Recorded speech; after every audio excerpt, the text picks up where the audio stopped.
Bueno, muy bien. Muy buenos días a todo ese grupo que alcanzo a ver en penumbra, pero los veo. Un gusto estar con ustedes, agradecer la invitación.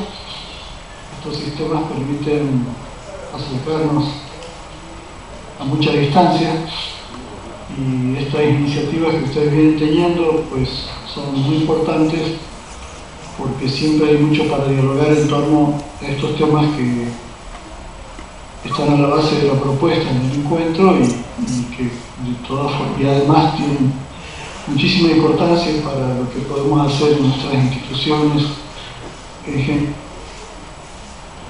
particular. Un saludo a mi amigo, a mi compañero de trabajo, Miguel Ángel Trespi, que andará por ahí si es que ha llegado. Bien, hice una propuesta inicial que tiene que ver con un concepto que me interesa mucho proponerles, dialogar sobre él, que es este concepto de corresponsabilidad comunicacional en una institución, ahí en el caso nuestro planteamos universitaria. Quiero empezar con algo que me sucedió, no personalmente, sino algo que tuve oportunidad de escuchar. Voy a arrancar esta hoja, más fácil así lo tengo adelante. Esta hoja. Que tuve oportunidad de escuchar hace unos años con respecto a lo planteado por un mandatario de uno de nuestros países, que dijo lo siguiente: un presidente no tiene tiempo de pensar, para eso están sus ministros. A mí esa expresión me impresionó mucho, porque cuando uno no tiene tiempo de pensar, está sujeto a la pura acción, está sujeto a la pura gestión. Y empecé a dar vueltas a este planteo que había hecho el mandatario, y se me ocurrió que había que pensar en una figura que podríamos denominar el puro gestionador. Es decir, alguien que toma decisiones, de eso se trata en la gestión, sobre la marcha, prácticamente sin pensar. Y esto me llevó a revisar nuestra historia, nuestra larga historia en el campo de la comunicación en América Latina, pero orientándola a lo que me tocó vivir a mí. Creo que mucho antes de que buena parte de quienes están en esta sala, en la sala de Tucumán, hubieran nacido, ya andaba yo viendo temas de comunicación social. Estamos en este trabajo desde mediados de la década del 60, hace unos añitos ya. Total que esa revisión que me permitió este tema del puro gestionador me llevó a recuperar una experiencia que tuvimos en CIESPAL, que es un centro de comunicación para América Latina ya muy antiguo, fundado por la UNESCO hacia 1958. En ese centro me tocó trabajar en la década del 80 en un proyecto que planteaba como tema la planificación de la comunicación. Fíjense ustedes, recuerdo entonces desde el puro gestionador aquello de la planificación de la comunicación. ¿Por qué volver a ese tiempo? Porque durante varios años, y allí nos conocimos con Miguel Ángel, ofrecíamos desde CIESPAL para gente de distintos países de América Latina un curso de planificación de la comunicación que tenía dos elementos básicos: el diagnóstico de la comunicación y la planificación propiamente dicha, con un elemento importante también que era el de evaluación de proyectos. Es decir, que nosotros, durante 6 o 7 años, tanto en la sede de CIESPAL en Ecuador como visitando distintos países, nos movíamos en dos planos: diagnosticar, bueno, por ahí hay un libro mío que se llama El diagnóstico de comunicación, que nació en aquellos años, y planificar. No hablábamos para nada de gestión. A lo último que llegábamos en aquel tiempo, con una palabra también que utilizábamos, era la referencia a la implementación del proyecto, pero no porque el proyecto se echara a andar, sino que la implementación era la revisión previa que se echara a andar el proyecto para ver que estaba todo a punto, es decir, bueno, tomar en cuenta todos estos temas que tienen que ver con determinada tecnología, con determinada propuesta en cuanto a materiales, con determinada con determinado conocimiento de los posibles interlocutores del proyecto, pero hasta ahí llegábamos. No tocábamos después, que era nada más ni nada menos que echar a andar el proyecto. Eso fue así, era la época, y eso funcionó de esa manera durante los años 81 al 86, 87. A mí me interesa mucho esto porque entonces tenemos que hacer un doble abordaje, si lo vemos así, de lo que significa este tema que estamos tocando. Es decir, hay un abordaje que dice cuidado con el puro gestionador, al cual me quiero referir ahora con algún ejemplo fuerte, histórico, y otro abordaje que dice, oye, si usted no ha pasado por la prueba de la gestión, ¿de qué me está hablando con su famoso proyecto? Son dos temas fundamentales. El puro gestionador puede llevar a situaciones muy duras, o el otro extremo que dice, oiga, pero espere, muéstrame cómo lo ve. Texto, si no, ¿de qué estamos hablando?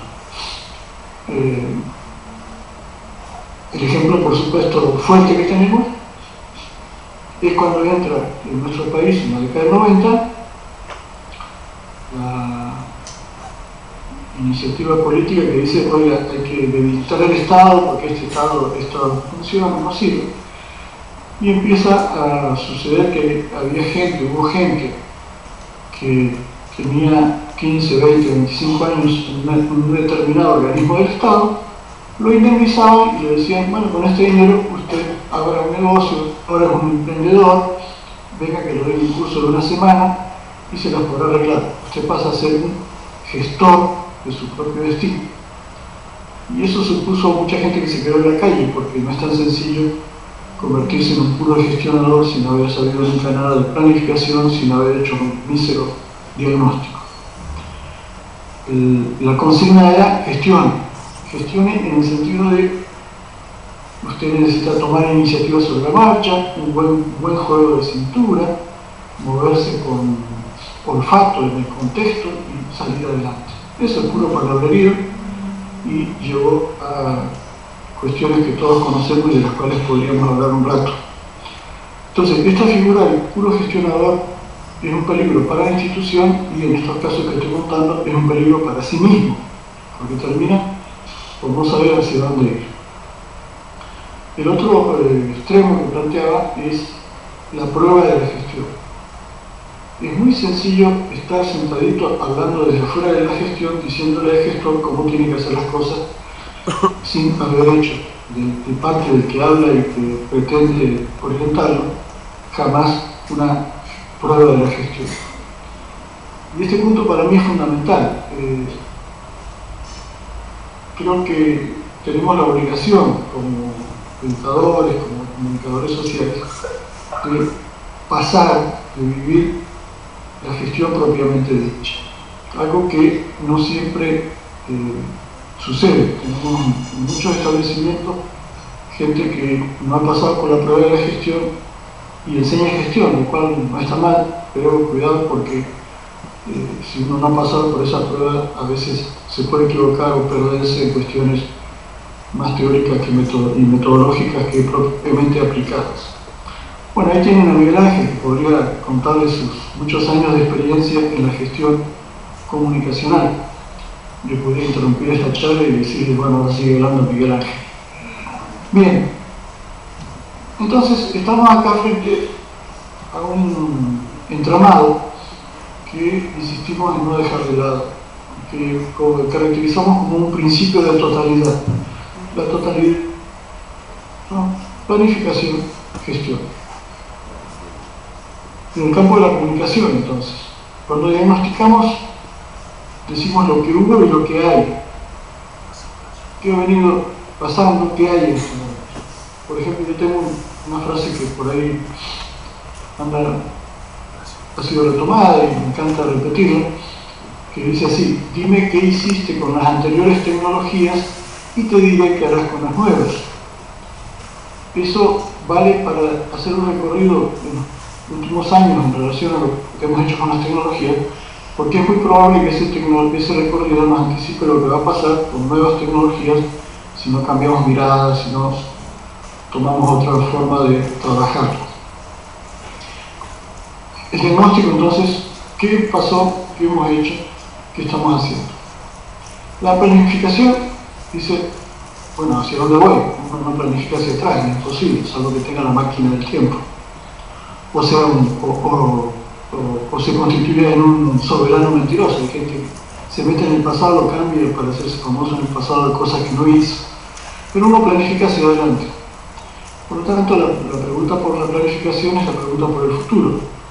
Es la pregunta que tiene como base un tema que viene trabajando mucho nuestro amigo Washington Uranga, que hemos compartido muchas experiencias de planificación juntos, que tiene que ver con la prospectiva. Bueno, si este ha sido mi pasado, este es mi presente, ¿hacia dónde voy? Y hacia dónde voy supone plantear escenarios, bueno, todo un camino que podríamos dialogar después. Y en fin, hecho ese juego, toca la prueba de la gestión. Por lo tanto, aquí estamos en una totalidad que supone diagnóstico, planificación y gestión. ¿Cómo funciona ese juego en las experiencias que hemos tenido en instituciones universitarias? Tengo que decir que en el campo de la universidad llevo un recorrido también desde el año 68 hasta el presente. Y puedo contar que mi experiencia ha sido como la de aquel coronel Aureliano Buendía, que participó en 20 y tantas revoluciones y las perdió todas. En esos casos podemos decir que hemos participado en una gran cantidad de revoluciones universitarias desde el punto de vista comunicacional y las perdimos todas. Al margen de la ironía o de lo amargo que puede ser esta afirmación, la sostengo diciendo que me ha tocado participar en numerosas experiencias de comunicación